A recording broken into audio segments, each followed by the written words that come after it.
دریافت ڈیجیٹل میں قمر جمیل صاحب کا ادبی کالم دروازے شروع کیا جا رہا ہے۔ دریافت ڈیجیٹل میں قمر جمیل صاحب کا ادبی کالم دروازے، جو کہ روزنامہ حریت، نوائے وقت اور جسارت میں باقاعدگی سے شائع ہوتا رہا ہے۔ یہ کالم ہر پیر کی رات 8 بجے دریافت ڈیجیٹل میں نشر کیا جاتا ہے۔ سماعت فرمائیے قمر جمیل صاحب کا ادبی کالم دروازے، آواز و پیشکش ظفر جمیل۔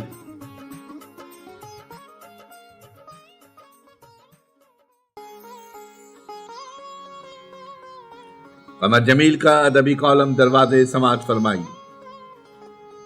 جی چاہتا ہے کہ آج تھوڑی دیر کے لیے کسی پرانے انشا پرداز کے انداز میں لکھوں۔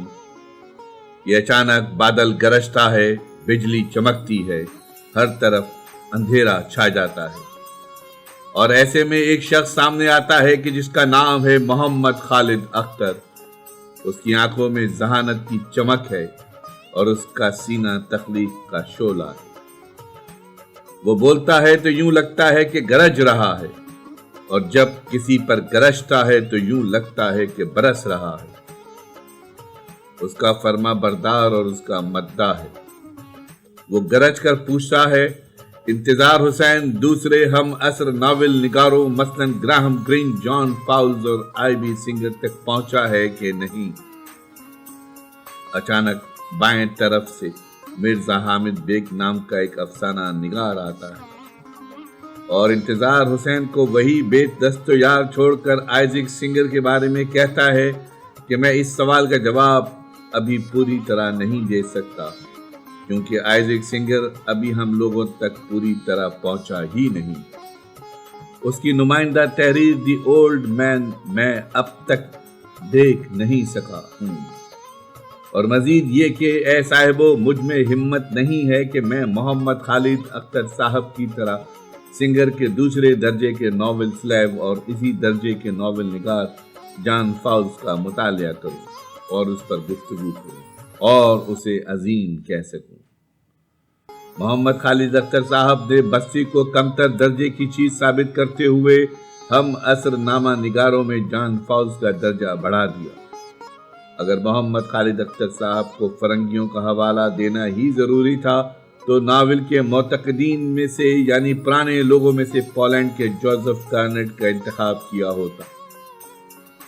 صاحبو، یہاں معتقدین سے مراد صرف 1000 سے پرانے جدید ناول نگار ہیں۔ جوزف کارنٹ یوں بھی مناسب رہتا کہ اس کی دوسری زبان فرینچ اور تیسری انگلش تھی۔ دراصل اس نے اور ورجینا وولف نے زبان اور بیان کے بڑے تجربے کیے۔ پھر مرزا حامد بیگ خود ایک افسانہ نگار ہیں۔ شرماتے ہوئے بولے، اتنے بڑے تجربات کچھ مجھے انتظار حسین کے افسانوں میں تو نظر آئے ہیں، ناول میں نہیں۔ اچانک بادل گرجا، بجلی چمکی اور ناول نہیں، افسانہ زندہ باد کے نعرے لگنے لگے۔ اس سے پہلے کہ منٹو اور کرشن چندر مرحوم آ جاتے، ایک آواز آئی، یہ مسٹر جان فاؤلز کون ہیں؟ مجھے تو امریکی ناول نگار لگتا ہے۔ اچانک محمد خالد اختر کا ہمزاد سامنے آیا۔ ہم حیران ہوئے کہ یہ محمد خالد اختر کا ہمزاد آ گیا۔ اچانک بجلی چمکی، بادل گرجا اور محمد خالد اختر زندہ باد کے نعرے لگنے لگے۔ ہمزاد نے کہا، اب ذرا جان فاؤلز کی داستان سنیے۔ یہ امریکہ کا ایک ناول نگار ہے جس کے 2 ناول بہت مشہور ہو چکے ہیں۔ ایک کا نام دی کلیکٹر ہے اور دوسرے کا نام دا میگیوز ہے۔ پہلے ناول کے بارے میں ایوننگ اسٹینڈرڈ نے لکھا تھا کہ ناول دہشت ناک حد تک ذہانت سے بھرا ہوا ہے، اور بی بی سی کے تبصرہ نگار نے کہا، آپ یہ ناول ایسی جگہ بھی بیٹھ کر پڑھنے لگیں گے جہاں 1 منٹ کے لیے توجہ مرکوز نہیں ہو سکتی۔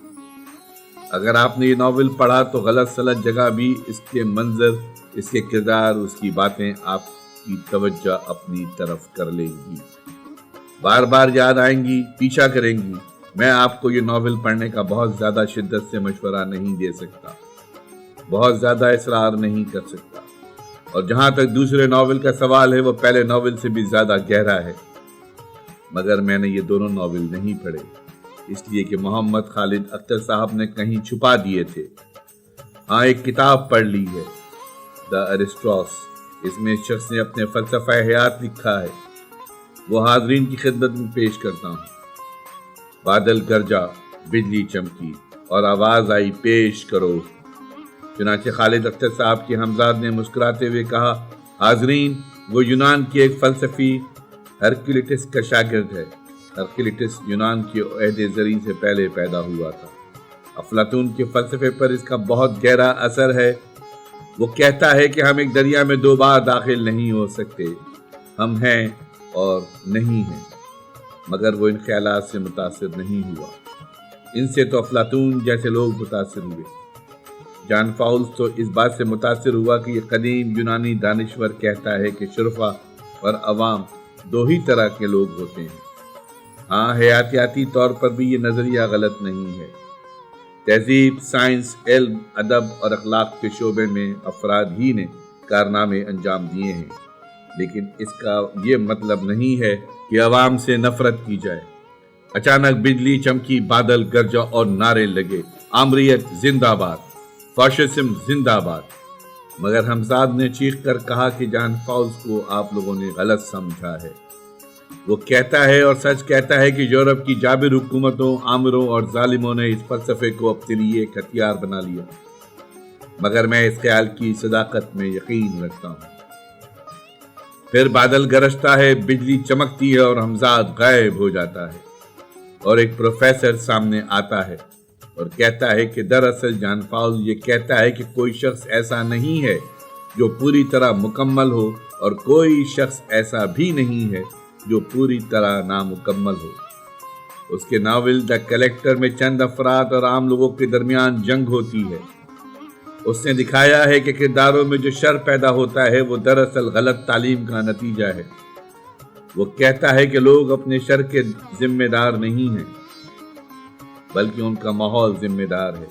ہم ایک دوسرے کے برابر نہیں پیدا ہوتے، مگر پھر بھی ہمیں ایک دوسرے کے برابر انسانی حقوق حاصل ہوتے ہیں۔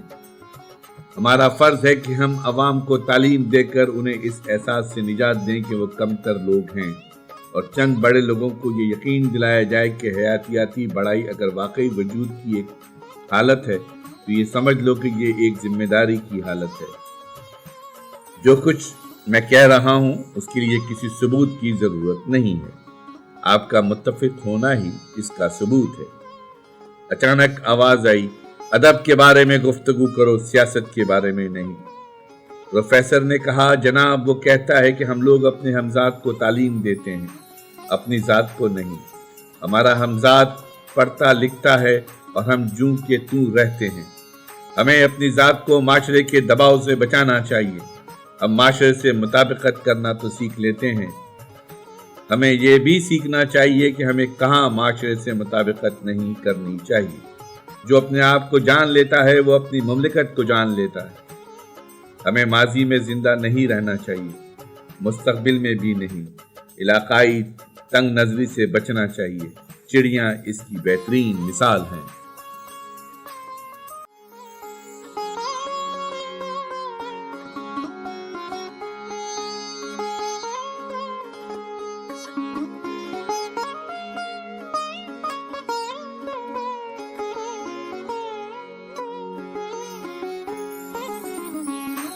آواز و پیشکش ظفر جمیل۔